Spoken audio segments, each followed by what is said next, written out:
자, 오늘 우리 말씀의 제목을 다 같이 한번 말해봅시다. 시작. 우리가 서로 사랑하자. 한 번만 더 말해봅시다. 우리가 서로 사랑하자. 우리가 그리스도 안에서 서로 뜨거운 사랑의 교제를 나누시기를 주의 이름으로 축원합니다. 이번 주일 월요일 날 제가 전혀 알지 못하는 분에게 문자 메시지를 하나 받았습니다. 그 문자 메시지 내용이 이런 내용이었어요. 제7일은 하나님의 안식일인적 거룩하게 지키라 명하셨다. 그러나 경고를 무시한 모든 교회들 위로부터 심판이 부어진다. 음녀 교회들아 각오하라. 이렇게 해가지고 저한테 이 급박성의 문자가 왔어요. 누군지도 모르겠고. 근데 안식일을 안 지킨다고.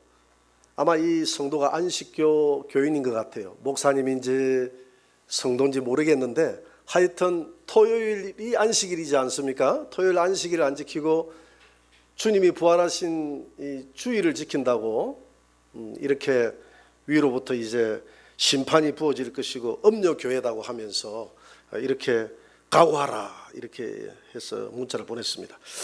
제가 이런 문자가 가끔 오면 그냥 지나가는데 이날은 마음에 감동이 와서 이분이 잘 몰라서 그런데 이 주일에 대해서 안식일에 대해서 좀 내가 설명을 해주는 게 좋겠다 이런 감동이 와서 제가 말씀 준비를 하다가 내려놓고 이제 문자를 쓰기 시작했습니다. 제가 첫 문자를 어떻게 썼느냐 하면 골로새서 2장 16절의 말씀을 맨 먼저 기록을 했어요. 한번 떼어봅니다. 다 같이 읽어볼까요? 그러므로 먹고 마시는 것과 절기나 초하루나 안식일을 이유로 누구든지 너희를 비판하지 못하게 하라. 17절. 이것들은 장래일의 그림자이나 몸은 그리스도의 것이니라. 아멘. 그러니까 여기 보니까 먹고 마시는 것, 절기, 초하루, 안식일 이유로 이거 뭐 지킨다 안 지킨다 이런 것 가지고 비판하지 말라 이 말이죠. 그래서 먹고 마시는 것, 구약에는 이 먹고 마시는 것 가지고 굉장히 초대 교회에 복음이 들어갈 때도 바울이 이런 것 때문에 굉장히 힘들었지 않습니까? 왜냐하면 유대 그리스도인들이 예수를 믿어도 구약의 율법에서 제정한 것들은 지켜야 된다 이래가지고 미꾸라지 같은 거 먹으면 안 된다, 비늘 없는 거 먹으면 안 된다, 장어도 먹으면 안 되잖아요, 그죠? 대책임질 하지 않는 거 먹으면 안 된다. 그 다음에 이 발굽이 서로 갈라진 것 외에는 먹으면 안 된다. 돼지 같은 경우는 발굽이 갈라져도 대책임질을 하지 않기 때문에 돼지고기는 먹으면 안 된다. 이렇게 이야기하는 거예요. 그 다음에 초하루가 뭡니까? 이걸 월삭이라고 하는데 매달 초하루 첫날은 하나님이 주신 거룩한 날이다 해가지고 그 이스라엘 백성들은 초하루를 하나님 앞에 번제물을 갖다 드리고 지켰습니다. 이런 거 안 지킨다고 뭐라 하지 말라 이 말이죠. 그 다음에 안식일도 마찬가지잖아요. 안식일, 토요일 뭐 안 지킨다고 이렇게 초대교회가 이렇게 이것 때문에 시끄러운데 그런 거 가지고 비판하지 말라. 왜냐하면 17절에 보니까 이런 모든 구약에 먹고 마시는 것, 절기, 안식일 이것은 장래일에 뭐라고 그랬죠? 그림자다. 그러니까 그 그림자의 몸통은 예수 그리스도인데 몸통이 왔다 이 말입니다. 몸통 예수가 왔다 이 말입니다.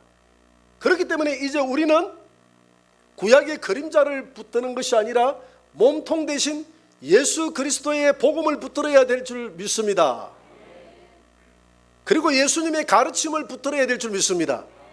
아직도 몸통이 뭔지 그림자가 뭔지 모르면 구별 못하면 안 돼요. 이 안식교 교회는 그림자를 붙들고 있는 거예요.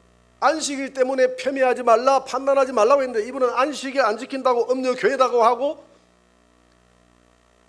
저주받는다 하고 하나님의 비판이, 하나님의 심판이 기다리고 있다고. 그러니까 이분은 아직도 허상을 붙들고 있는 것이죠. 제가 가끔 아파트 이야기를 하는데 2017년도에 우리 기독교 연합회에 이제 공문이 왔어요.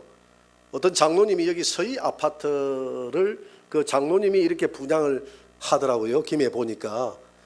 그래서 저 시청 앞에 보니까 모델하우스가 있어요. 그쪽에 우리 기독교 연합회 우리 임원 목사님들 꼭 한번 오셔서 식사를 하시고 한번 아파트 사라고 안 할 테니까 와서 한번 구경하고 가십시오. 이렇게 해서 또 장로님이 부탁을 해서 안 갈 수가 없어서 우리 임원들이 몇 분 갔습니다. 가서 보니까 모델하우스 안을 너무 잘 해놓은 거예요. 그래서 우리가 지나가면서 야, 뭐 아파트 할 것 없이 이 모델하우스 이거 사가지고 살면 되겠다. 그런데 모델하우스에서 살 수가 있나요? 아니에요. 모델하우스는 그림자다 이 말입니다. 모형이다. 하나의 예표다. 실상이 오면, 실상이 뭡니까? 아파트가 지어지면 모델하우스는 사라지는 줄 믿습니다. 모델하우스를 쳐다보면서 앞으로 장차 지어져야 될 저 아파트를 내 머릿속에 그리다가 그 아파트가 세워지면 모델하우스를 다 머릿속에 잊어버리고 아파트로 들어가는 것이 당연한 이치인 것처럼 구약 성경은 하나의 모델하우스다 이 말입니다. 모델하우스예요. 그림자예요. 예표예요. 그래서 이 구약의 모델하우스가 무엇을 손짓하고 있느냐 하면 이 땅에 오실 우리의 구원자 예수 그리스도를 손짓하고 있다 이 말입니다. 이 손끝을 바라봐야 돼요. 손끝을. 그 예수님을 바라봐야 돼요. 몸통 대신 예수님이 왔으면 이제 구약에 있는 이것은 다 폐하여지는 것이요. 예수 그리스도의 가르침을 따라가야 될 줄 믿습니다. 그래서 제가 그 밑에 이 구절을 써놓고 약간 설명을 붙들었어요. 그림자를 붙드시면 안 됩니다. 몸통을 붙들어야지. 구약의 율법은 그림자요, 몸통은 바로 예수님이십니다. 예수님이 십자가에서 율법을 다 이루신 것입니다. 값을 지불하였습니다. 이제 그리스도 안에서 우리는 먹는 것에서, 절기에서, 안식일에서 자유해야 합니다. 이렇게 이제 내가 썼어요. 그래 놓고 이 구절만 보내려고 하니까 좀 부족해. 제가 참 할 일이 없죠, 그죠? 그래서 양 쓴 거 좀 더 세밀하게 써야 되겠다 싶어서 제가 고린도전서 9장 20절을 밑에 다시 썼어요. 내가 읽어볼게요. 유대인들에게 내가 유대인과 같이 된 것은 유대인들을 얻고자 하며 여기까지는 생략을 했어요. 점점점 찍고 생략을 하고 그 다음 구절이 중요해요. 사도 바울이 이야기합니다. 내가 율법 아래에 있는 자들에게는, 구약의 이 안식교 교인처럼 구약의 율법 아래에 있는 자들에게는 내가 율법 아래에 있지 아니하나. 바울은 율법에서 해방됐다고 그랬어요. 바울은 율법 아래에 있지 않는 줄 믿습니다. 여러분들은 율법 아래에 있지 않는 줄 믿습니다. 그래서 율법 아래에 있지 않기 때문에 여러분들 먹는 것도 자유한 줄 믿습니다. 율법 아래에 있지 아니하나 율법 아래에 있는 자같이 된 것은 율법 아래에 있는 자들을 얻고자 함이라. 바울이 안식일날 회당에 들어가서 예배를 드렸어요. 바울은 주일을 드리고 싶었던 것입니다. 왜 안식일날 들어가느냐? 그 유대인들, 율법을 지키고자 하는 유대인들과 같이 됨으로써 그들을 복음으로 얻으려고. 할렐루야. 바울은 할례 받는 것은 다른 복음이다 하면서 할례를 강력히 비판했습니다. 그럼에도 불구하고 디모데를 할례하게 합니다. 왜? 유대인들을 얻으려고.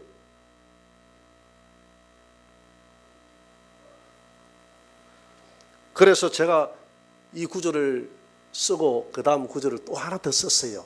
내가 그대로 여러분들 이제 함께 나누는 겁니다. 로마서 14장 5절을 썼어요. 한번 봅시다. 어떤 사람은 같이 읽어볼까요? 어떤 사람은 이 날을 저 날보다 낮게 여기고 어떤 사람은 모든 날을 같게 여기나니 각각 자기 마음으로 확정할지니라. 어떤 사람은 안식일이 중요하다. 어떤 사람들은 유월절이 중요하다. 유월절 그날 안 지키면 큰일 난다 해가지고 유월절 지키고, 어떤 사람들은 맥주절이 중요하다.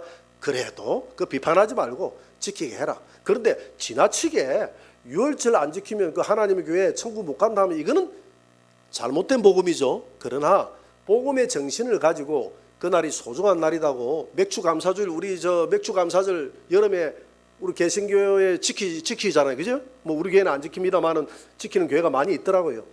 율법으로 지키는 것이 아니라 복음의 정신으로 하나님 앞에 감사합시다 하면 덕이 되는 줄 믿습니다. 그렇게 지키면 된다 이 말입니다. 그거 비판하지 말라는 것이죠. 그런데 어떤 사람은 모든 날을 같게 여기나니, 안식일 날만 중요한 것이 아니라 월화수목금토일 다 거룩한 하나님이 구별한 날이기 때문에 나는 모든 날이 내게 소중하다고 생각하고 모든 날 하나님 앞에 예배 드리기로 하면 그거 맞습니까? 안 맞습니까? 맞다 이 말입니다. 모든 날을 다 똑같이 여기고 소중하게 여기는 사람에게는 그렇게 인정해 주라는 것입니다. 그 날이 중요한 것이 아니라는 것이죠. 예수 그리스도의 복음이 중요한 줄 믿습니다. 안식일, 그 구약의 안식일이라는 형태를 지킴으로 내가 영생을 얻는 것 아니라 이 말입니다. 우리가 영생을 얻는 것은 예수 그리스도의 십자가와 부활의 복음을 내 마음에 만나고 받아들임으로 내게 영생이 이루어지는 줄 믿으시기 바랍니다. 우리 서울에 있는 우리 형님 같은 경우는 마사회가 직장입니다. 이제 퇴직을 했습니다마는 마사회는 금토일이 제일 바빠요. 그래서 그 마사회에는 직원들이 꽤 많습니다. 마사회 직원들이. 여기도 경마장이 있잖아요. 저 제주도에도 있고 많이 있어요. 직원들이 얼마나 많겠습니까? 그 수많은 직원들이 주일날 예배를 못 드려요. 그래서 월요일 날이 그들은 토요일입니다. 월요일 오전 근무하고 다 퇴근을 해요. 그리고 화요일 날이 그들은 주일입니다. 화요일 날 마사회 교회에 다 모여가지고 화요일 날 하나님 앞에 우리가 예배 드리는 것처럼 똑같이 예배 드립니다. 그러면 하나님께서 그 화요일 날 드리는 예배를 안 받으실까요? 받으신다는 겁니다. 그래서 어떤 사람은 그 화요일을 어떤 날보다 소중하게 여기면 그 여기는 대로 하나님이 신령과 진정으로 화요일 날 예배 드린다면 그 예배가 안식일 교인이 그 날 예배 드리면 안 돼. 이렇게 율법적인 태도로 가지고 정죄하지 말고 그대로 인정해 주라는 것입니다. 믿으십니까? 이것이 복음의 정신인 줄 믿으십니다. 그래서 바울은 이 다음 구절에서 결론적으로 뭐라고 이야기하냐면 로마서 14장 8절에서 이렇게 결론을 맺고 있습니다. 한번 읽어볼까요? 우리가 살아도 주를 위하여 살고 죽어도 주를 위하여 죽나니 그러므로 사나 죽으나 우리가 주의 것이로다. 아멘. 문제는 모든 것을 주님의 이름으로 하나님의 영광을 위해서 우리가 살아가면 그것이 하나님께 영광이 되는 것이지 어떤 형식을 지키고 안 지키고 이것 가지고 영생을 좌우하는 문제가 아닌데, 문제는 몸통 대신 이 땅에 우리를 위해서 오신 구원자 예수 그리스도가 나를 위해서 십자가 달려 돌아가시고 그분이 부활하신 그분이 만왕의 왕이요 나의 만주의 주요, 나는 그분의 영광을 위해서 지원받았기 때문에 사나 죽으나 예수 그리스도의 영광을 위해서 살아가는 그 삶이 중요한 것이지, 뭘 미꾸라지를 먹느냐 대책임질 하지 않는 돼지고기를 먹느냐 그게 중요한 게 아니다 이 말입니다. 구약에는 그런 모든 것들을 제약함으로써 우리 안에 있는 죄를 보게 만들었고, 구약 성경은 예수 그리스도께로 인도하는 몽학 선생이 된다고 했지 않습니까? 초등교사가 된다 했거든요.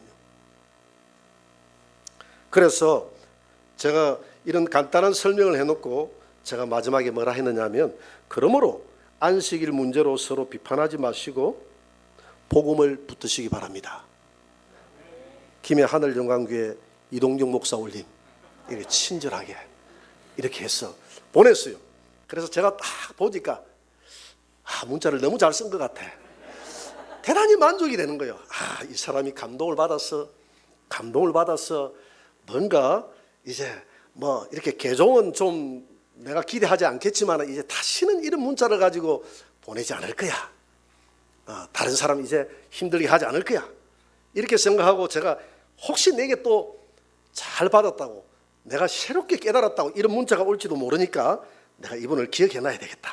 그래서 안식일을 지키지 않으면 심판받는다는 분 문자 이래가지고 제가 이렇게 그 번호를 그렇게 입력을 해놨어요. 근데 문자가 안 와.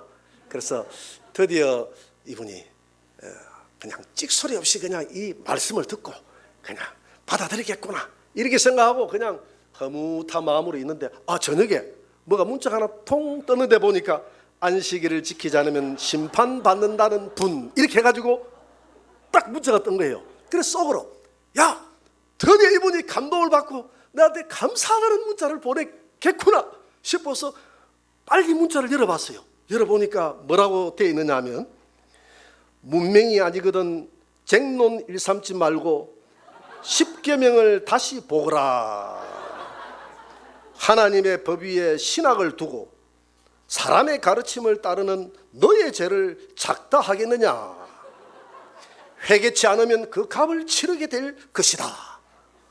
와, 또 이렇게 한 수 더 떠가지고 이렇게 보냈네. 이렇게 보내고 나니까 좀 속으로 화도 나고, 에이 그만둬 버릴까. 그래 뭐 할 수 없지만 뭐 소경이 돼서 못 알아들으면 못 알아듣는 대로 할 수 없지만, 이분도 신천지만 외골수가 아니고 이분도 외골수구나. 어떻게 말씀으로 안 보이네. 그래서 그만두려고 하다가 그래도 또 한번 불이 붙었는데 그래서 또 이렇게 문자를 도도도도도 써가지고 보냈는데 문자가 안 가고 돌아와 버렸어요. 이런 번호는 없는 번호입니다 하고 114에서 이분이 문자 보내놓고 겁을 먹었는지 그냥 문자 번호를 바꿔버렸어요. 번호 이게 114에 보니까 없는 번호다가 하니까 번호를 바꿔버렸다 이 말입니다. 아마 내가 보니까 이분이 저한테만 보낸 게 아니고 어디 연합회 그 부활절 행사라는 하면 그 주소록이 있으니까, 목사님들 주소록이 다 돼 있으니까 그거 보고 아마 대포 문자를 보낸 것 같아요. 그래 놓으니까 많은 분들이 항의 전화를 했을 수도 있잖아요. 그래 놓으니까 이렇게 해놓고 그냥 안 되겠다 싶으니까 문자 번호를 바꿔버린 거예요. 번호를. 근데 이분이 거기에 뭐라고 했느냐 하면 두 번째 답변에 십계명을 다시 보거라 이랬어요. 그래서 제가 십계명을 다시 봤어요. 십계명을 다시 봤다 이 말입니다. 그 십계명을 가만히 제가 이렇게 묵상해서 다시 보니까 이 십계명이 뭐냐 하면, 십계명은 구약의 613가지의 계명을 함축시켜 놓은 것이 십계명입니다. 이해가 됩니까? 그래서 이 십계명을 또 함축시켜 놓은 게 뭐냐면 1계명부터 4계명까지는 하나님 사랑, 할렐루야. 5계명부터 10계명까지는 이웃 사랑. 그래서 10계명을 짜면 하나님 사랑, 이웃 사랑이 나온다 이 말입니다. 그래서 예수님이 마태복음 22장 37절 이후에 보면 이 율법을 쭉 설명하다가 율법의 제1계명은 하나님 사랑, 이웃 사랑이다. 그래서 목숨을 다하고 힘을 다하여 주 너희 하나님을 사랑하고 내 이웃을 내 몸과 같이 사랑하라는 것이 율법의 강령이요 정신이다. 그러면서 예수님이 마태복음 22장 40절에서 결론을 이렇게 내립니다. 율법에 대해서 결론을 이렇게 내립니다. 구약에 대해서 이렇게 결론을 내립니다. 다 같이 한번 읽어볼까요? 시작. 이 두 계명이 온 율법과 선지자의 강령이니라. 이 두 계명, 하나님 사랑, 이웃 사랑은 온 율법 613가지의 모든 율법, 그리고 십계명의 모든 율법의 강령이 하나님 사랑, 이웃 사랑. 그리고 구약의 선지자들이 하나님의 뜻대로 살아라, 하나님의 뜻대로 살아야 된다 하는 그 구약 선지자들의 외침이 결국은 이 두 계명 안에 다 들어가 있다. 여러분, 이 강령이 뭐냐면, 강령은 근본이 되는 큰 줄거리를 강령이라고 합니다. 근본. 그러니까 구약 성경의 모든 구약 성경은 율법과 선지자의 글 아닙니까? 그렇죠? 율법과 선지자의 글이 모여가지고 구약 성경이 됐어요. 그러면 율법과 구약 선지자들이 외쳤던, 우리에게 말씀했던 그 근본 줄거리가 뭐냐면 결국은 하나님 사랑하라, 이웃 사랑하라. 여기에 결론이 있는 줄 믿으시기 바랍니다. 하나님 사랑, 이웃 사랑. 그래서 로마서 13장 10절에서 율법을 이렇게 결론 짓고 있습니다. 다 같이 시작. 사랑은 이웃에게 악을 행하지 아니하나니 그러므로 사랑은 율법의 완성이니라. 여러분, 우리가 예수 그리스도의 이름으로 하나님을 사랑하고 우리 이웃 성도들을 사랑하면 그 사람에게는 율법이 이루어진 줄 믿으시기 바랍니다. 완성되어졌다 이 말입니다. 우리가 하나님을 사랑하고 이웃 사랑하는 것이 안 돼요. 한계가 있어요. 그래서 예수님은 십자가에서 갈라디아서 6장 13절에 보니까 율법의 저주를 안고 십자가를 안고 죽으심으로 하나님 사랑, 이웃 사랑을 이룬 줄 믿으시기 바랍니다. 하나님 사랑을 이룬 거예요. 마태복음 23장 23절에 보니까 바리새인들은 구약의 형식은 너무 잘 지켜, 안식일도 너무 잘 지켜, 내게 그 문자를 보냈던 사람처럼 안식일의 형태는 너무 잘 지켜. 그런데 그 구약의 정신인 공의와 사랑을 버렸다고 책망하지 않습니까? 공의와 사랑을 너희들이 버렸다. 구약의 강령, 구약의 정신을 버렸다. 하나님이 하고자 하는 것은 뭘 안식일을 지키느냐 그게 아니라 하나님이 하고자 하는 것은 그 모든 구약의 율법과 선지자의 핵심은 뭐냐면 하나님 사랑, 이웃 사랑인데 너희들의 마음속에 하나님을 사랑하는 마음은 멀리 가 있고 이웃 사랑하는 마음도 멀리 가 있고 이 구약 성경을 가지고 어떻게 해서든지 사람을 정죄하고 판단하고 정죄하고 판단하고 정죄하고 판단하고 요것만 남아있으니 하나님의 가르침과 멀리 떨어졌도다 하고 예수님이 비판하고 그들을 책망하지 않습니까? 그래서 이분이 십계명을 보라라고 했는데 이 십계명은 사랑의 법인 줄 믿으시기 바랍니다. 내가 십계명을 보니까 십계명에 사랑이 보인다 이 말입니다. 하나님 사랑, 이웃 사랑하라는 사랑이 보이는 거예요. 그래서 오늘 우리가 읽었던 이 본문에서 오늘 사도 요한은 다시 한번 볼까요? 본문을 2장 8절을 보니까 이렇게 우리에게 말하고 있습니다. 내가 다시 너희에게서 무슨 계명을 쓴다고요? 새 계명을 쓰노니. 물론 사도 요한이 주는 새 계명이 아니에요. 예수님이 주시는 새 계명을 내 이웃을 사랑하라, 하나님 사랑하라는 것이 새 계명 아닙니까? 이 새 계명을 그대로 예수님이 우리에게 주셨기 때문에 예수님이 주시는 새 계명을 내가 다시 받아 써서 오늘 성도 여러분에게 이 새 계명을 소개하노니 이 말입니다. 그러면서 하는 말이 너희에게도 예수님에게도 그에게와 이 말은 예수님에게도 너희에게도 참된 것이라. 이는 어둠이 지나가고 참빛이 벌써 비침이니라. 여러분 구약 시대는 어둠의 시대인 줄 믿습니다. 구약의 시대는 율법 시대 아닙니까? 여러분 율법은 지키라고 준 게 아니에요. 율법은 절대 지키라고 준 게 아닙니다. 율법을 통해서 우리의 죄를 보라고 준 것인 줄 믿으시기 바랍니다. 그래서 로마서 3장 20절에 보니까 율법은 우리가 죄인임을 깨닫는다고 그랬어요. 율법의 거울을 볼 때마다 내가 죄인임을 깨닫는 것입니다. 그런데 율법으로 의로워지고자 하는 자들은 다 망한다고 그랬거든요. 왜냐하면 우리에게도 이방인들에게도 율법이 있는데 이방인들은 마음에 양심의 율법이 있는 줄 믿으시기 바랍니다. 여러분 양심에 어긋난 짓을 하니까 양심이 뜨끔합니까 안 합니까? 뜨끔 안 하신 분들은 양심이 하이 맞은 분들. 양심에 어긋난 짓 하면 뜨끔, 이 말이 무슨 말이냐, 안에 있는 양심이라는 판사가 앉아있거든. 판사가 네 방금 죄 지었다고 내 양심을 한번 꾹 눌러가지고 그래서 뜨끔해지는 거예요. 내 양심을 한번 눌러주는 거예요. 너 지금 나쁜 짓 했다, 너 방금 거짓말 했다. 이렇게 뜨끔뜨끔 할 때마다 우리가 지은 죄가 얼마나 많습니까? 그래서 율법, 우리는 없는 자예요. 율법 없는 자는 양심의 율법 때문에 망하고, 율법 있는 자는 유대인들 아닙니까? 유대인들은 613가지 율법이 있다고 자랑하는데 그 자랑할 게 못 돼요. 613가지 법을 딱 펼쳐놔놓고 하나하나 대입을 해보니까 내가 다 지켰습니까? 못 지켰을까요? 못 지켰어요. 절대 지킬 수가 없어요. 그래서 모든 야고보서 2장 10절에 보니까 모든 율법 다 지키다가 하나 어기면 모든 것 다 어긴 것과 마찬가지다. 아무리 내가 새 옷을 입어도 새 옷에 잉크방울 하나 똑 떨어지면 더러운 옷이 되는 줄 믿으시기 바랍니다. 그거와 마찬가지예요. 그래서 율법으로 의로워질 사람은 하나도 없다. 그래서 구약시대는 어둠의 시대예요. 그래서 우리는 예수님이 오기 전까지는 어둠의 시대에 살았는데 예수님이 이 땅에 영원한 생명을 가지고 빛으로 왔어. 이제 우리에게는 어둠의 시대가 지나가고 참 빛이 비쳤도다. 할렐루야. 이 빛이 복음의 빛인 줄 믿으시기 바랍니다. 복음이 무엇입니까? 복음은 십자가와 그분의 부활이 복음 아닙니까? 누구든지 예수 그리스도가 십자가에서 내 죄를 사하고 그분이 3일 만에 부활한 것을 내가 받아들이면, 이 말씀을 받아들이면, 이 기쁜 소식을 받아들이면 하나님의 자녀가 되는 권세를 주셨으니, 할렐루야. 이 너무나 이 간단한 복음, 이 복음의 시대에 우리가 살고 있기 때문에, 그래서 오늘 9절 복음을 받아들이고 이 빛 가운데 우리는 살아가는 사람들인 줄 믿으시기 바랍니다. 그런데 문제는 빛 가운데 있다 하면서 그 형제를 미워하는 자는 지금까지도 구약의 어두운 죄악 가운데 있는 자요. 아직까지 빛 가운데 이사 안 한 사람이다 이 말입니다. 여러분 사과나무는 반드시 사과나무 열매가 열어야 사과나무로서 인정받는 줄 믿으시기 바랍니다.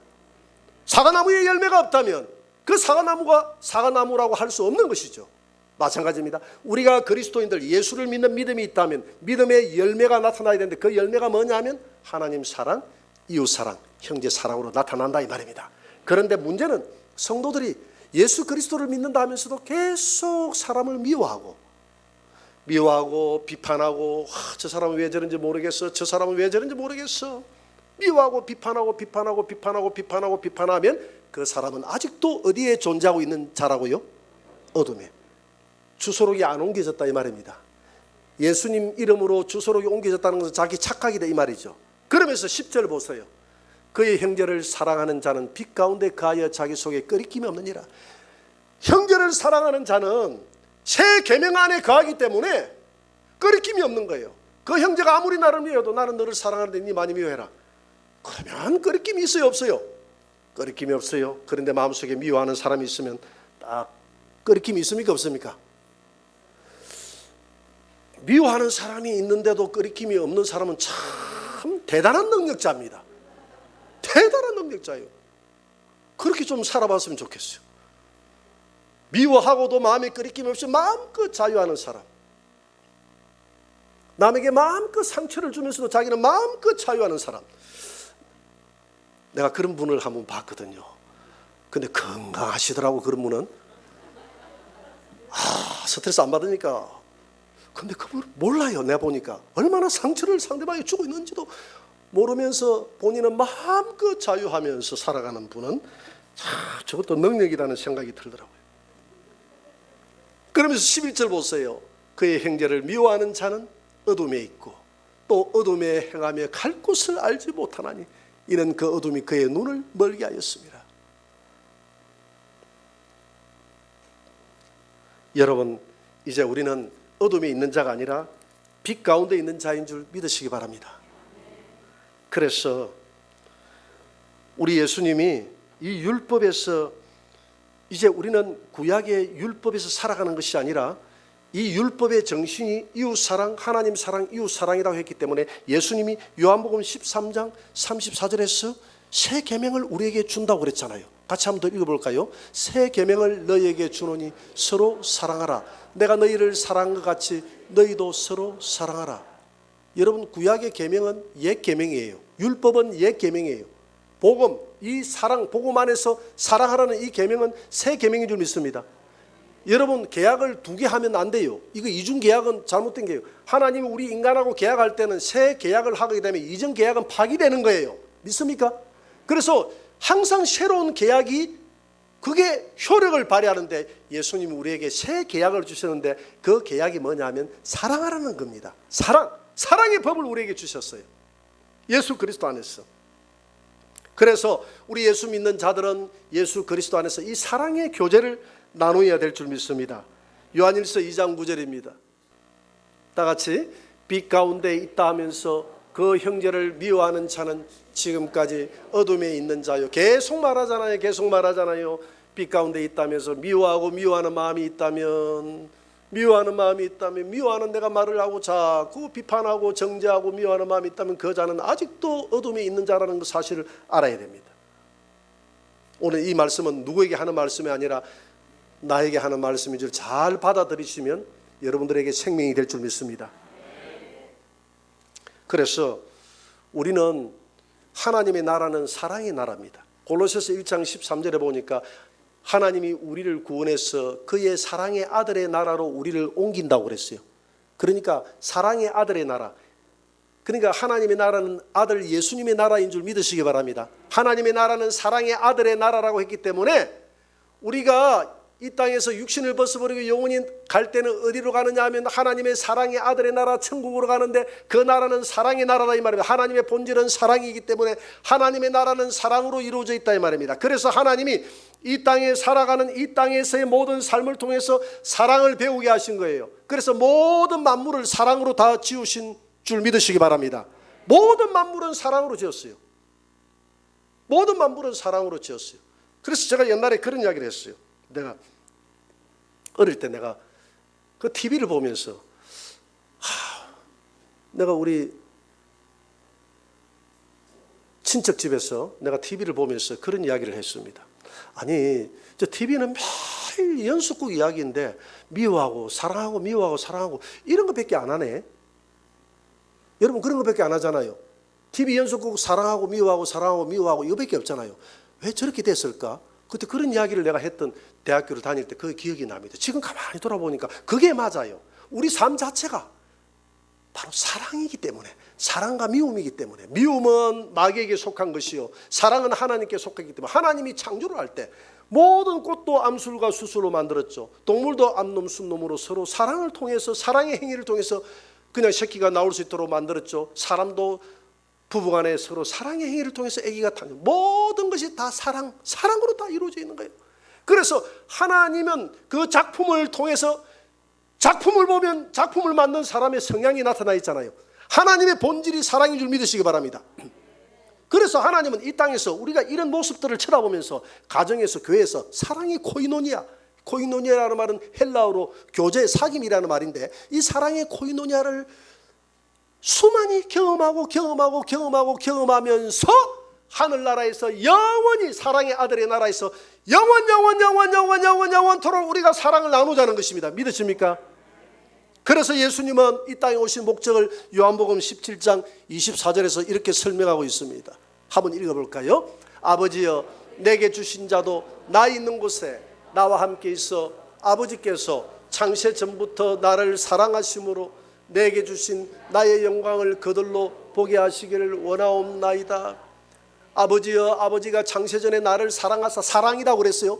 나를 너무 사랑해가지고 아버지가 내 안에, 내가 아버지 안에 있어서 아버지가 누렸던 모든 하늘나라의 영화를 내가 다 아버지 우리 같이 누렸지 않습니까? 그러므로 하나님, 저들도 내게 주신 자가 누굽니까? 여러분들 아닙니까? 여러분들은 성부 하나님이 예수님에게로 다 인도해서 주신 선물인 줄 믿으시기 바랍니다.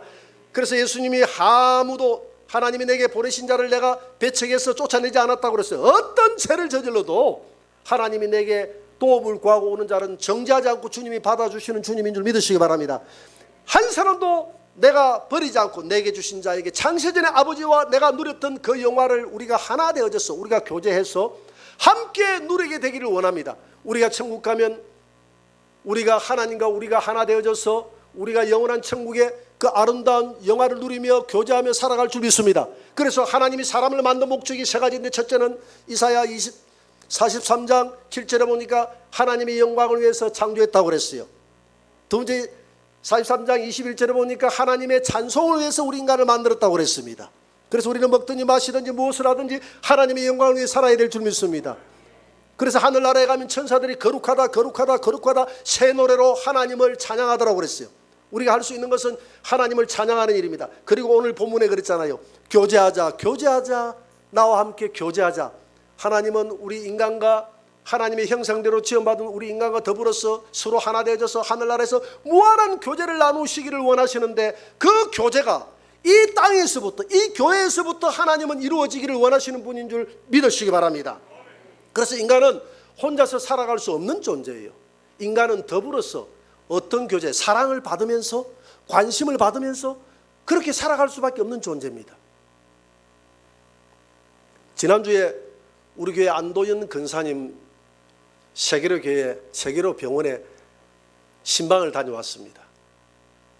제가 전화를 했습니다. 근사님, 코로나 때문에 병원에서 못 오게 하니까 다 근사님 그 암 수술 받고 난 다음에 나중에 우리 만나서 근사님 기도해주고 그리 할 테니까 그렇게 하세요. 예, 당연히 그래야죠. 이렇게 이야기를 했어요. 그리고 병원에서 아무래도 한번 가봐야 될 것 같아서 병원에 전화를 해보니까 병원에서 절대 면회가 안 된다는 거예요. 더군다나 암 환자는 더 안 된다는 거예요. 제가 그래도 담임 목사인데 한번 가봐야 되지 않겠습니까? 이분이 답답한지 제보고 그래요. 아니 목사님, 그 한 분 환자를 만나는 게 중요합니까? 환자를 지키는 게 중요합니까? 그렇게 이야기하니까 할 말이 없더라고. 그래서 예, 환자를 지키는 게 중요해. 무슨 말인지 잘 알아듣겠습니다. 그래가지고 전화를 끊었어요. 그랬는데 우리 서천화 전도사님이 하루는 오도만 목사님, 아무래도 한번 가봐야 될 것 같아요. 우리 안도현 권사님한테 전화를 했더니 뭔가 좀 이렇게 왔으면 병원 측에서 못 온다, 못 오게 한다 하니까 옥상에서 만나면 되는데 이러더라는 거예요. 그 말이 오라는 이야기 아닙니까? 그래도 아무래도 안 가면 안 될 것 같아요. 그래서 안 되겠다 싶어서 뭐 오라고 하는데 가야지. 그래서 월요일 날 가려고 하다가 월요일 날 가면 또 화요일 날 퇴원을 한다 하대요. 그리고 월요일 날 가면 또 못 들어가게 할 테니까 직원들 없을 때 주일 오후에 갔다 오자 해가지고 오후에 마치고 그 구역 식구들하고 같이 갔습니다. 봉고를 운전해서 우리 각정당 집사님이 봉고를 운전해가지고 이렇게 같이 갔어요. 그래서 가면서 제가 그랬어요. 뒤에 앉아 그 구역 식구들이 앉아 같이 가길래 내가 그 구역 식구들한테 그랬습니다. 아마 우리가 가면 우리 권사님이 뭐 하려고 오느냐고 내일 모레면 나갈 텐데 아마 틀림없이 이렇게 이야기할 거야. 그랬더니 우리 구역장 되시는 방상근 집사님 하는 말이 목사님 뭔가 잘못 알고 계신데 그런 이야기 절대 안 할걸요. 이렇게 이야기하는 겁니다. 그래서 그래요? 한번 일단 가봅시다. 그랬더니 이분이 우리가 얼마나 그리웠던지 환자복을 입고 밖에서 나와서 기다리고 있어요. 우리가 차에서 내리니까 막 이렇게 춤을 추는 거야. 그 환자가. 그래 들어가가지고 앉아가지고 대화를 하다 보니까 제보고 하는 말이 목사님 양을 이렇게 처박아 놔놓고 한 번도 안 오려고 생각했습니까? 그게 아니고 병원에서 이러쿵 저러쿵 이러쿵 저러쿵 코로나 때문에 이러쿵 저러쿵 그래도 와야죠. 그래서 내가 그랬습니다. 우리 방상근 집사님 보고 역시 담임 목사보다는 구역장이 낫네. 구역장의 그 양을 쳐다보는 통찰력이 나는 왜 오느냐고 이렇게 하려고 꾸짖을 줄 알았는데 거꾸로 절대 그런 이야기 안 할 걸요 했는데 그리고 권사님 말이 맞다고 우리 참 구역장 말이 맞다고 내가 이렇게 이야기를 했는데 이게 내가 그분을 보면서 느낀 게 있어요. 사람은 이렇게 혼자서 못 사는 존재구나. 이렇게 사랑이 그립고 성도들의 사랑이 그립고 성도들이 보고 싶고 그래서 어제 또 갔다 왔지 않습니까? 그제 우리 전도사님들하고 그제 또 갔다 왔어요. 왜? 이분이 너무 사람을 그리워한다 하니까